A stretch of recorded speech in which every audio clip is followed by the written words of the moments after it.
Okay, great. Thanks, Tolga. Right, welcome to the April seminar. Much to everybody's disappointment, I am back chairing the seminar instead of Ira, but I'm sure everybody's delighted to know that Sarah Pearlman will be presenting today on a very intriguing, quite intriguing topic. At least for me, the title is quite intriguing: Measles, Mexico, and labor markets. Sarah is chair of the economics department at Vassar College. So I'm especially thankful because I know finding time with that kind of job to have leisurely activities like presenting, giving a seminar is quite a challenging thing.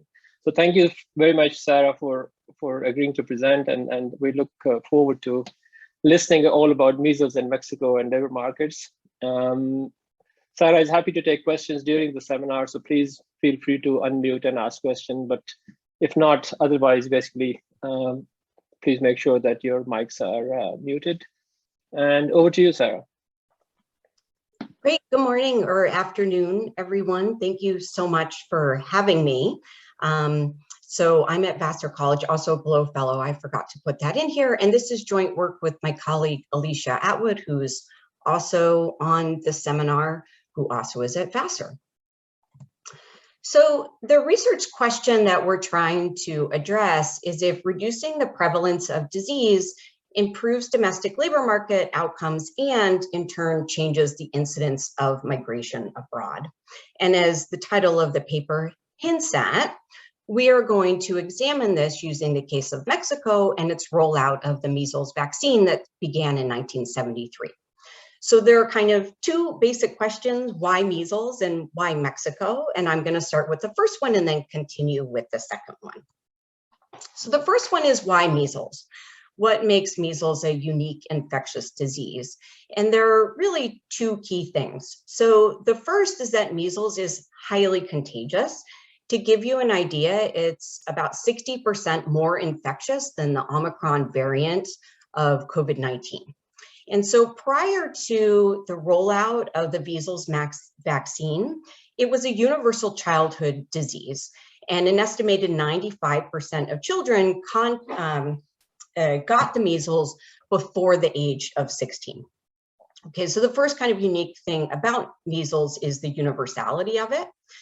The second thing about measles is that while the mortality rate from the disease was relatively low, of course there's variation in that depending upon access to healthcare, the morbidity rate seems to go beyond the effect of measles itself. And the reason why is that it's now believed that measles leads to immune suppression over several years. And I'll talk more about this, but this idea of immune amnesia, that it wipes out one's immune system, and then it takes approximately 3 to 5 years to rebuild the immune system, basically by being re-exposed to diseases.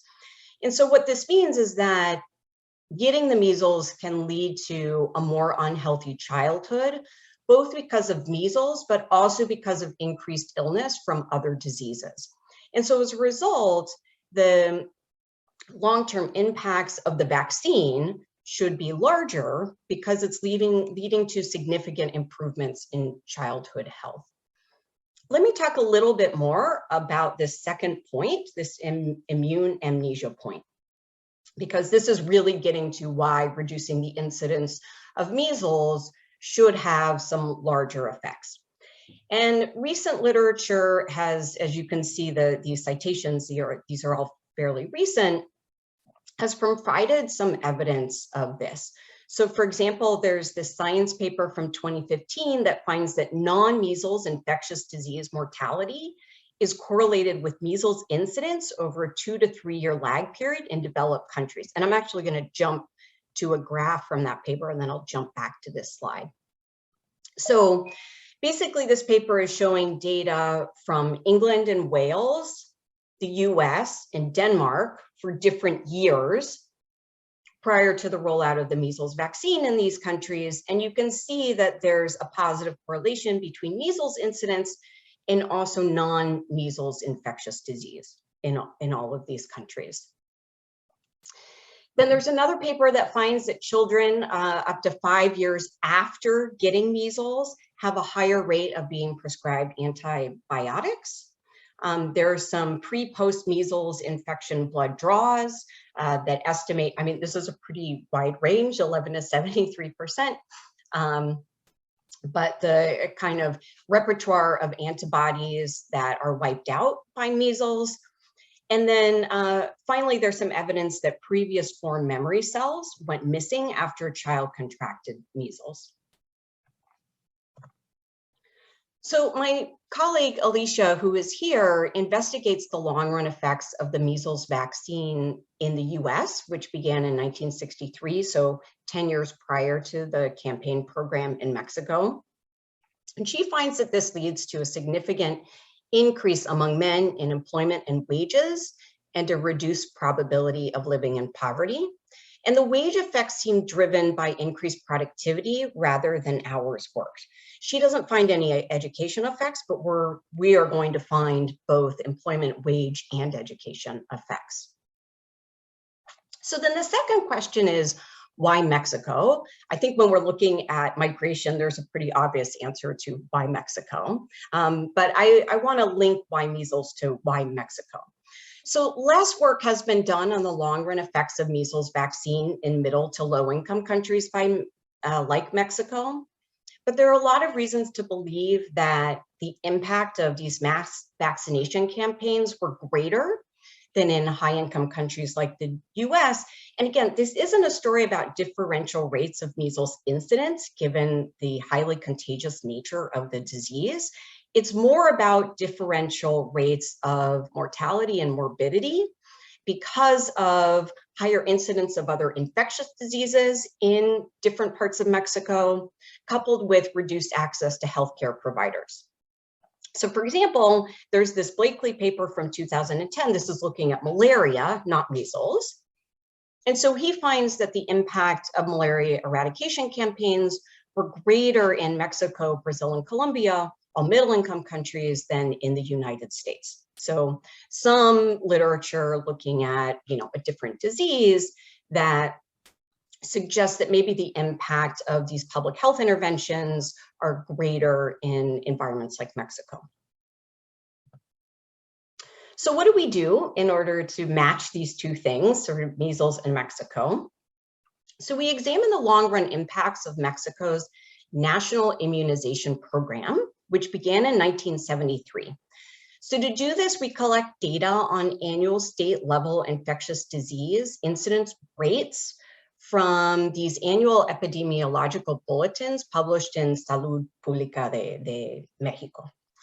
So we're going to combine this, and then the trick is we need to combine this with Mexican data sets. We started by focusing on migration, and so we needed data sets that had sufficient birth cohort variation, state level variation, and also information on people who had migrated and not just returned to Mexico, but who had migrated and perhaps stayed in most likely the US. On top of that, we need data sets that start early enough, that kind of hit the age range so that we're getting enough people with no exposure to the measles vaccine and people with full exposure to the measles vaccine, so people who were born in 1973 or after. And so for this, there are really 4 data sets that meet these requirements, that have the information that we want. So the first is the 1995 intercensal count. I should say that for adult outcomes, we're starting at age 18. Okay, so we want to get enough people who have reached age 18 and were born on or before 1973.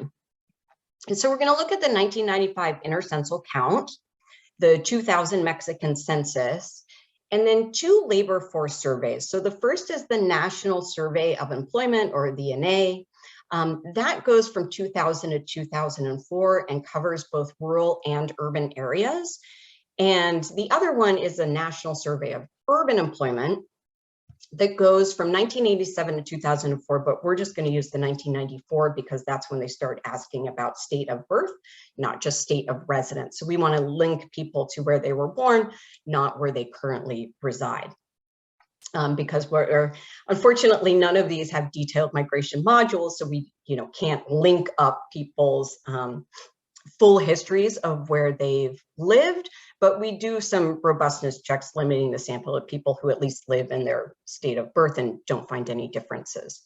The nice thing about these last two data sets, the INA and the INU, is that they follow households over 5 quarters.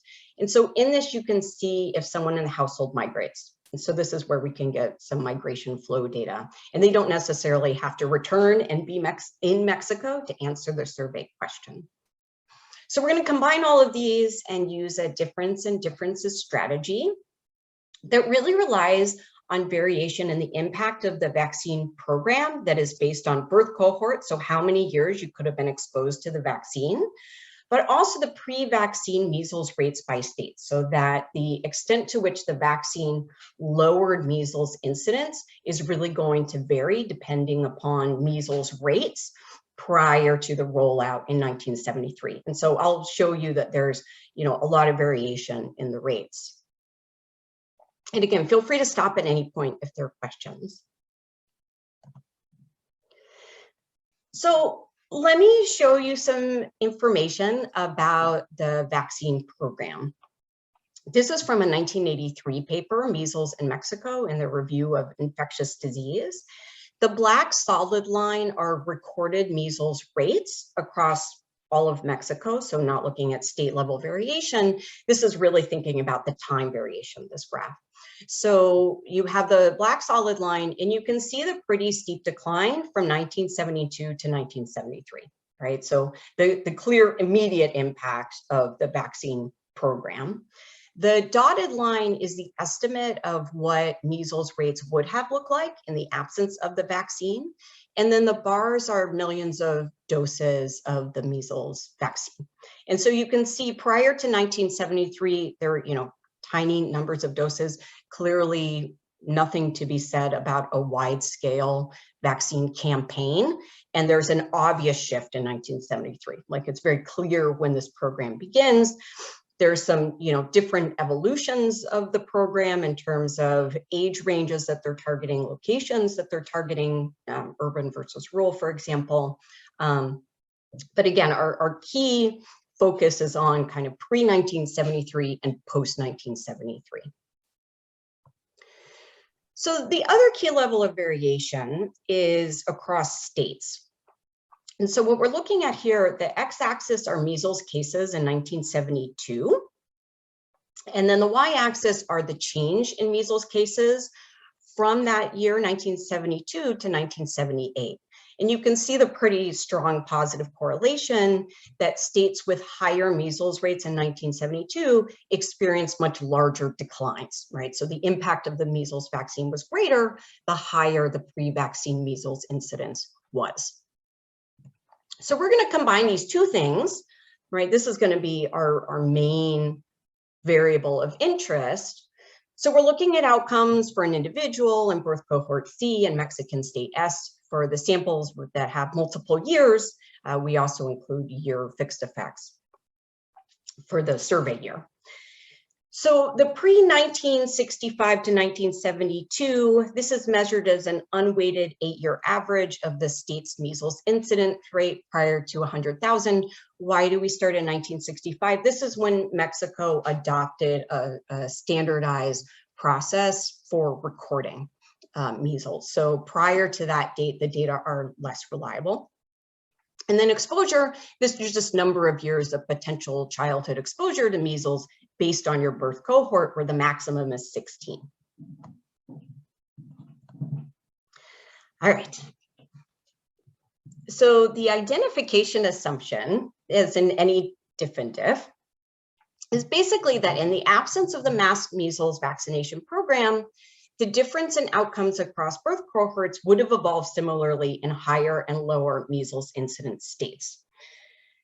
So I need to tell you about some tests of this assumption to hopefully get you to believe the results that we get from this model. So first, pre-vaccine incidence is not a function of various factors at the state level. So we pulled some data on rainfall and temperature in the capital city, and this is sort of the best there is from these annual statisticals, and find there's no correlation at all. This is from 1970, so kind of the midpoint of our pre-measles, close to the midpoint of the pre-measles period. We also see no difference in income per capita, and actually I'm going to quickly jump to this table, which I couldn't get all the states. There are 32, including the Mexico City. Just to give you an idea of the variation in the measles rate, so here's the list of the states ranked from lowest to highest. So the highest doesn't end up showing up here, but it's sort of interesting if you think about geographic variation. Baja California, which is a kind of northern Baja, you may notice that southern Baja, it's not on the list, but that means it's even further down.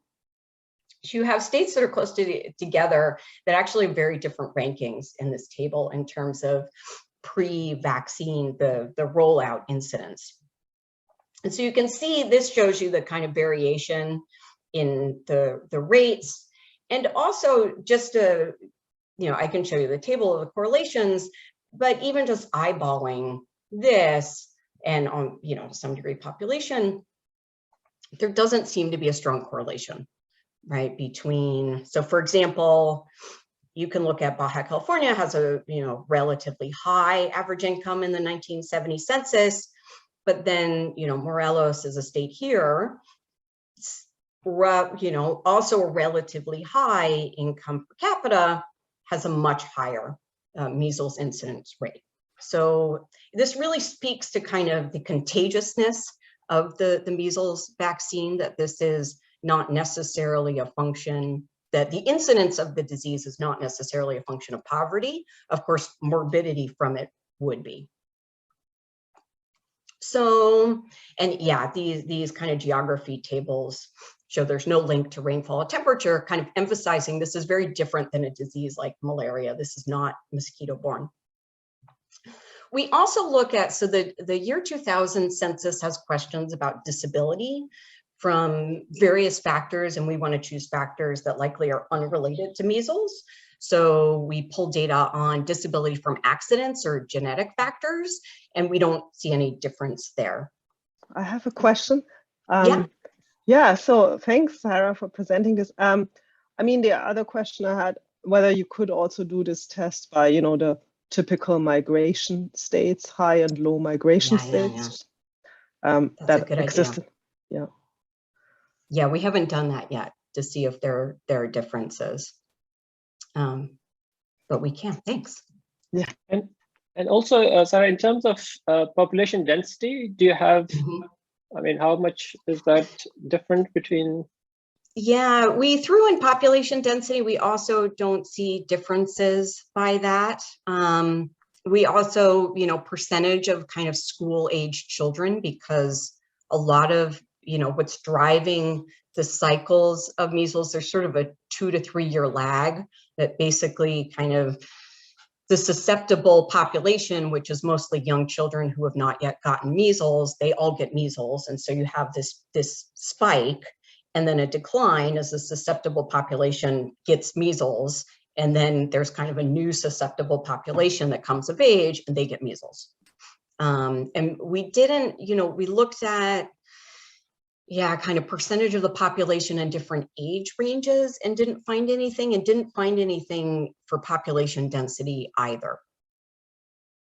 Yeah, which I forgot to put in here in terms of explaining the pre-incidence. Yeah. And this was the only vaccination program. I mean, usually, you have MMR and these kind of other infections as well. Yeah. Was that the only, in whatever it was, 1973? Was that the only? That was the main vaccine associated with that program. I think MMR was developed and rolled out later in Mexico, so that when it was combined with rubella and mumps is in the 1980s. So well past the 1973. And the kind of the literature on this really paints this as a measles vaccine program. I'll talk a little bit about some other diseases. So polio, the polio vaccine had been in Mexico at least 10 years prior to this campaign. So there were some existing vaccine programs. which is maybe one reason why this was really focused on measles. Okay, thank you. Yeah.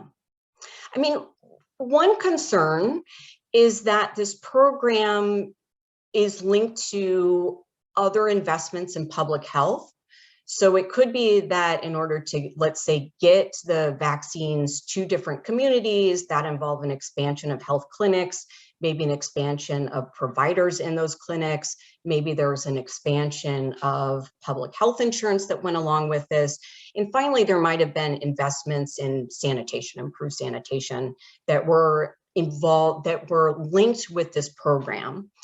In what we've read, there's no mention of this, but it still could have been happening, right, to allow this program to reach as many young children as possible.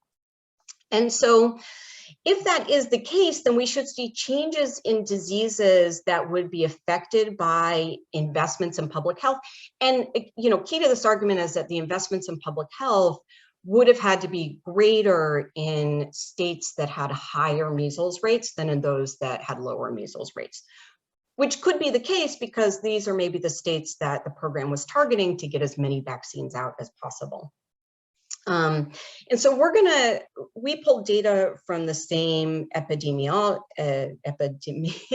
This is the part where I'm clearly not the health economist on this paper, epidemiological reports on other disease incidents, and I'll show you those in a minute, to see if we see, to first check the trends in measles and then to check the trends in those diseases. So first, we're going to do an event studies for measles to kind of see the difference across states. And, we get the kind of event study that we would like to see sort of prior to 1973. There's no difference in the trends in measles rates across high and low incidence states. And then we see a decline. There's a little bit of an uptick. There was a global kind of measles pandemic during these years where you see the uptick. But you can see for most of this period, there's a significant decline in measles rates across, right? That they're kind of a different trend emerges across states post 1973. And so the diseases that we're going to look at to check if this is just a story about general investments in public health and not just the measles vaccine are, again, diseases that shouldn't really be affected by the measles vaccine, but would be affected by overall improvements in public health. So we're going to start with two sexually transmitted diseases that had fairly high reporting rates and are almost exclusively reported in adults and not children. And the measles vaccine was really targeting children. And so, if this is somehow linked to improve access to health clinics, we would expect to see improvement in diseases that could be treated in such clinics among adults. And so we look at gonorrhea and syphilis and don't see any significant pre and post the rollout of the vaccine. We also look at two diseases where there were vaccines in Mexico well before 1973, so diphtheria and polio. And again, we don't see a similar story for either of these diseases as for measles. And then finally, tuberculosis is another disease where we don't see any differences. And then to kind of test the improved sanitation story, we look at dysentery because this is very much a story of unclean water. And again, we don't see the kind of trends that shows up for measles with dysentery. So all of this seems to suggest that the 1973 program is really capturing a reduction in measles incidence, is really capturing the impact of the measles vaccine and not some broader investments in public health that are leading to improved outcomes later in life. Okay, so with that, if hopefully I've convinced you to believe our estimation strategy, I'm gonna start. Sorry, could I just oh yeah, of course. Yeah. So I mean, there are two elements there. One is that the vaccination has an immediate effect. So when you start the vaccination, that has. But then in terms of overall health investment, it might take a little bit of time for it to work through. And so in a way, in the long term, you might still have impact coming from the investment, even though it wasn't an immediate effect of the policy, if you see what I mean. So if it's invested in health, for instance, and at the same time vaccination is also taking place, then the vaccination has an immediate impact on reduction in measles, but the health investment overall is kind of long-term effect. And so you still see, in a way, in the long term, the benefit of that is what. I guess what maybe we're trying to see if, because we want to pull apart if this is, let me see if I'm understanding your concern. Pull apart, is this about measles or is this about measles plus something else? And we think that if it's about plus something else, that some of these other diseases should be affected. That we should see a kind of similar trend, that something should be happening post 1973, and we're not seeing that. That if it's some other suite of public health investments, that other disease incidents should be affected. But I don't know if I'm understanding your concern. Maybe I'm not clear about what my concern is. Probably I'll come back to that. Maybe think more articulate a bit more. But there is a question from Fanny. Fanny, go ahead. Oh, hey Sarah, how you doing? So the question is, the MMR, whatever the vaccine they gave in the US, is it the same in Mexico, or is it different? My understanding is the same vaccine. It's just that the MMR vaccine didn't come into widespread circulation until later. So the only reason I'm asking you this is because I'm from India, and then usually whatever the one they give you there is quite different from what they usually give in the US. So I was just wondering whether there's anything specific to Mexico compared to US. And this is where Alicia is going to know this answer better than I do. I think it's the same vaccine. Oh, it's the same one. Okay. So they use the same framework, like whatever they, between the first dose and the second dose? Yeah, I think so. And also, in 1975, they also adopted similar recording, sort of the book that you get. So also that didn't coincide exactly with the rollout of the campaign, but came closely afterward. Okay, thank you. Yeah. Two more questions. Cocktail? Yes, thank you. Thanks a lot for organizing this. I have just a fast question about the event study estimator. I guess you use a two-way fixed effect estimator, but my question is about, there's a lot of new literature on the different diff. Are you tried the same thing with robust different diff estimators like Callaway, Santana, the Chesmartin, etc.? Thanks. Yeah, so the lovely thing is we don't have staggered timing. We have just the one pre-post. So there's no need. We also don't have heterogeneous kind of treatment effects. So, but the key thing is that this is a very clean diff and diff, in that it's pre-1973, post-1973. There's no difference in the rollout across states of the campaign. Perfect, thanks. Yeah.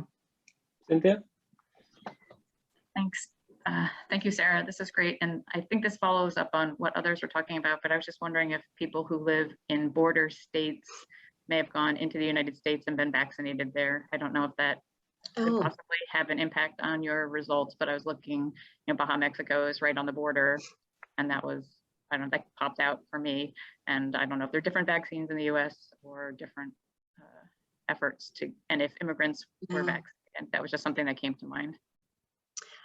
I don't know if people were crossing the border to get vaccinated. What's interesting, and I don't have the map, but if you look at a map, there's no clear geographic story of where incidence was higher or lower. So it's not uniformly lower across all border states. In fact, like some of the border states have fairly high incidence, and some of the border states have fairly low incidence. Similar story if you look at, coastal areas. You have some states that are adjacent to each other. Some have very high incidence and some have low incidence. So yeah, it's sort of hard to find something that is correlated, actually. But we should look at, I guess to Melanie's point, of tests by the high and low migration states, maybe to do this more explicitly. Thank you. Yeah. Are there other questions? I don't think so. I think that's Buckcopton. That's your old hand, isn't it? Yeah. Okay. No question. No further questions, Sarah. Please go ahead. Okay.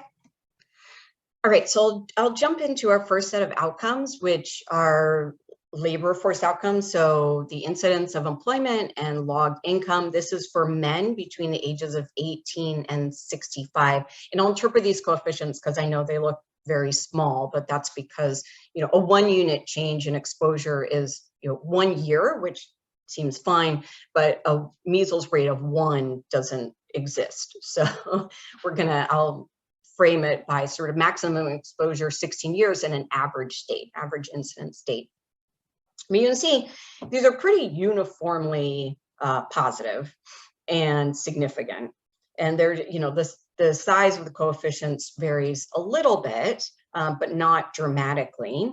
So in panel B, to give you an idea of the years that are covered, this is showing, and there's some overlap in terms of these years. So the consistency across all 4 of these data sets is very helpful, that we're finding very similar results in all 4 data sets. And also, just to give you an idea of the birth year cohort variation, this is the age of the first fully exposed cohort in these data sets. So these are the age ranges. So let me frame these coefficients. So full exposure to the measles vaccine in an average measles incidence state, this is leading to an increase in employment incidence between 0.98 and 3%, depending on the sample. That represents an increase from the mean between 1.1 and 3.5%. And the increase in wages is between 2.2 and 12.6%. So the positive findings on both of these are similar to what Alicia found in her study in the US, but the size of the coefficients are 2 to 10 times larger. And again, this speaks to what we think is an important story, that the impact of this massive vaccine program was much larger in Mexico because of higher disease incidence overall and lower access to healthcare than in the US. So one key channel through which this might be happening, of course, is education, right? So how we're seeing particularly an increase in wages could be through increased educational attainment.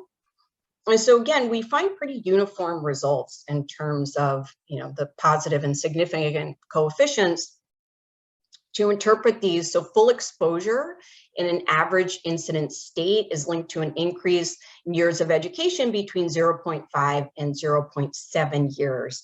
And that's an increase. So the kind of average education levels, this is among men age 18 to 65, is between like 8.2. So for these 3 data sets, it's about 8 years, which is a little before finishing a lower secondary education, which would be 9 years of schooling. So you can see that, average years of schooling is not low. It's lower than in the US, but still, this is, a lot of people are finishing primary school and at least have some lower secondary education. You can see in the urban samples, so the ANEU is entirely urban. And so now the average years of education is actually above lower secondary, that there is some movement into upper secondary. So this speaks to higher education levels in an urban population. So this is an increase of 5.8 to 8.5% relative to mean values. And we're really interested in if, these 0.5 to 0.7 years, is this coming at key points in the distribution? So it's leading people to finish certain degree levels, like is it pushing them to kind of key completion points?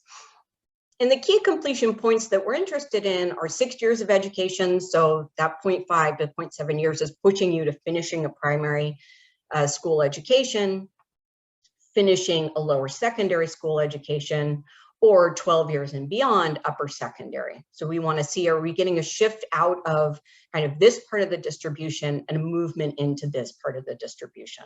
And so for that, we're going to look at educational attainment.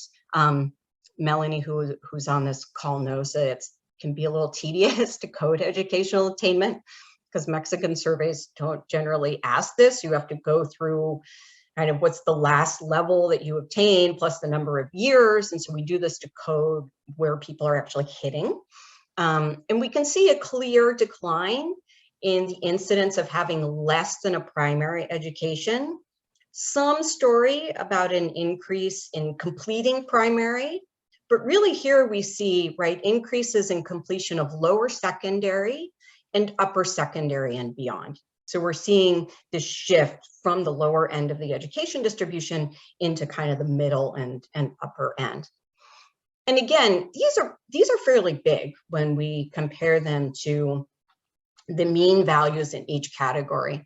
So full exposure to the vaccine in an average incidence state, if we translate those coefficients, we're finding a 24 to a 52% decline in less than a primary education, so less than 6 years, an 8 to 15% increase in a lower secondary education, 9 years, and a 6 to 12% increase in upper secondary education or more, greater than 12 years or more. And so what's really kind of striking, I think there's sort of two ways to think about the educational results. On the one hand, it's maybe unsurprising because the wage increases, they have to be coming from somewhere. On the other hand, what's surprising is that the educational impacts that have been found from the anti-malaria and from anti-malaria campaigns and that literature on Blakely's hookworm eradication papers in the US, they don't find any educational changes. So in a variety of settings, particularly the papers on malaria, these papers have looked at the US, Mexico, Brazil, Colombia, and India, and no one has found increases, at least for men, in educational attainment. There's been some work on increases that finds increases on educational attainment among women, but less has been found for men.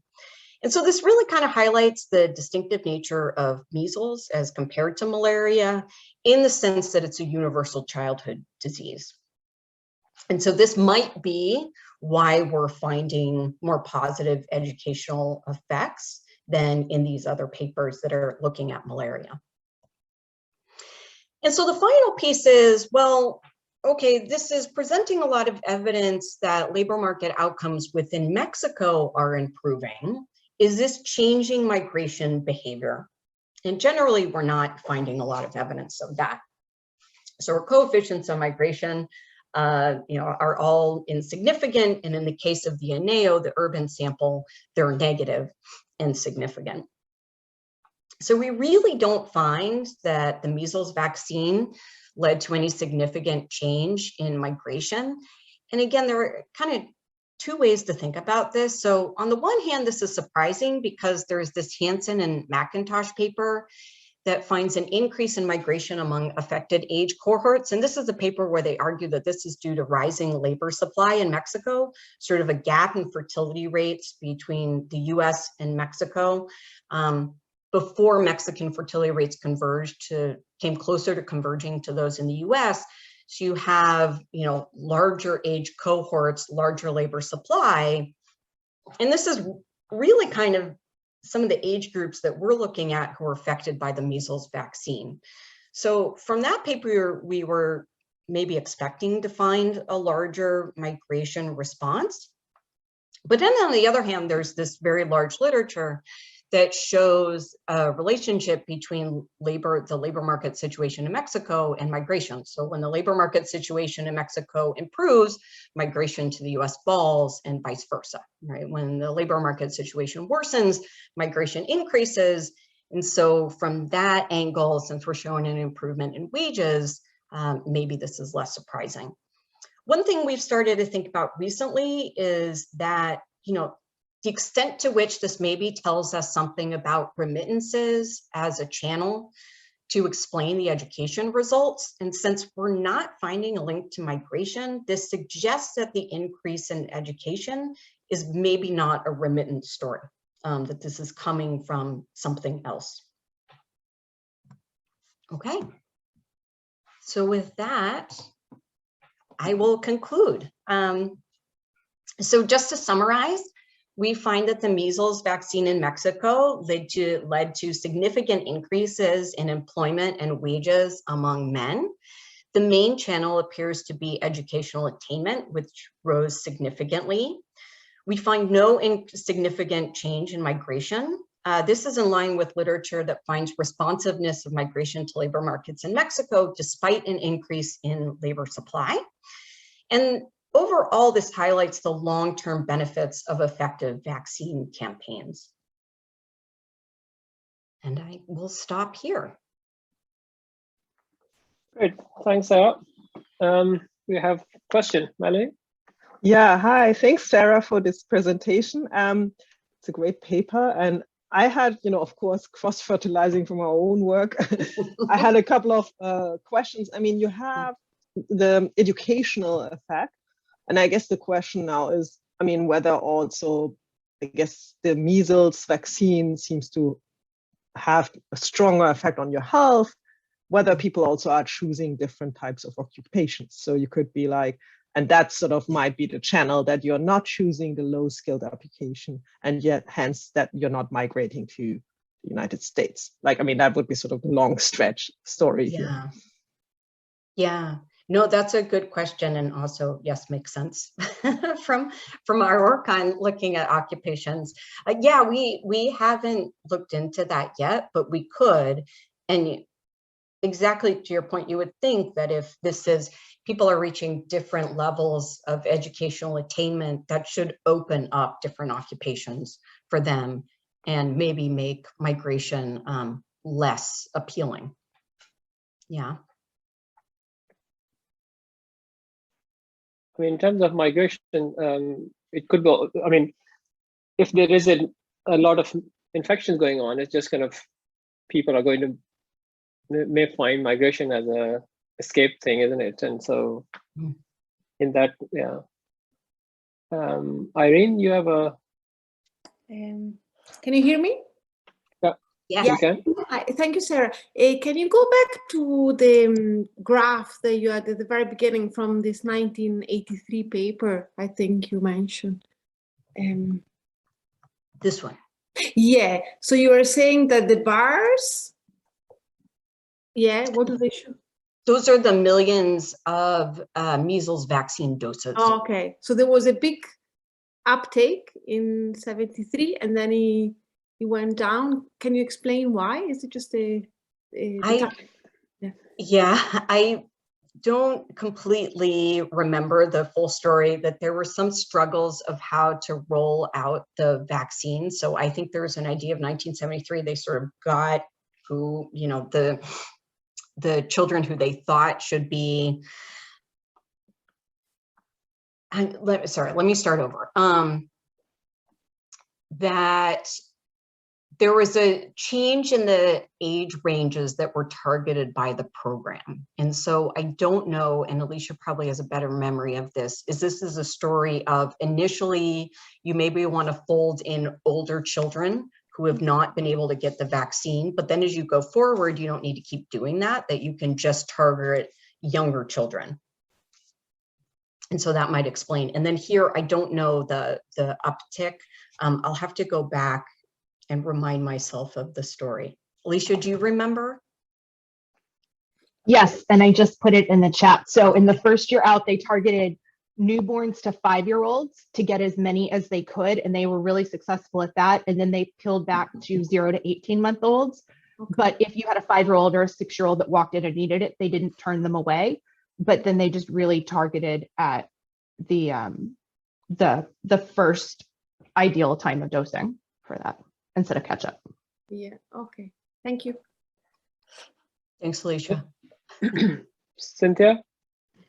Mine's just a follow up on that same graph. I was just wondering why there's that sawtooth pattern for the dotted lines. It's like in every other year, up, down, up, down. I don't think it's very important, but I was just wondering if there was like even years, odd years, they do it more than others. Pretty striking, So but I know it's not your paper and probably you don't know, but it's interesting. no, there's definitely a cycle, like a 2 to 3 year cycle in terms of measles incidence. And again, this is a story of kind of the susceptible population gets measles, and then you have a time frame before it's almost like a new susceptible population of young children is large enough to then be exposed to measles and get it, and then you get an uptick. So it's sort of like school-age children, if this is like the main group that's getting it, they go to school, they get measles, and very young children are not getting it, and then those kids go to school, they get measles. Thank you. So that this is kind of a natural cycle, that it's not constant, the measles rates over time.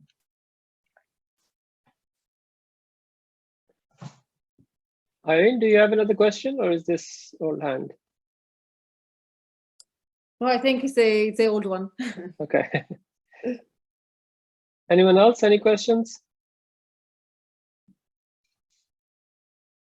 I think there is some suggestions for you, Sarah, in the chat. I think somebody was suggesting some paper they've written.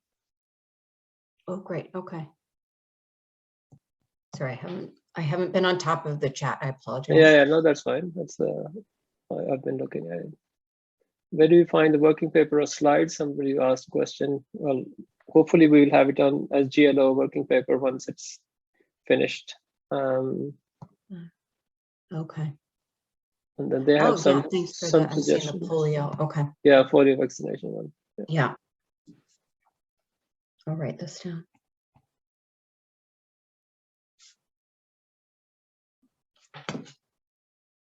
All right, then I guess I kept to time. Yeah, perfect. Good, really perfect timing. Thanks very much, Sarah. That was really interesting I'll stop paper, and yeah, great presentation and good paper. And we look forward to receiving the 442 be put on as discussion paper, hopefully once you're. Tommy, you have no, okay, maybe not. It was just thumbs up. I thought it was hands up. Oh. Okay, great. Thanks so much. Thanks again. Thank you, everyone. Thank you for your comments. I'll see everybody next month when we have Carl Lynn presenting. Bye.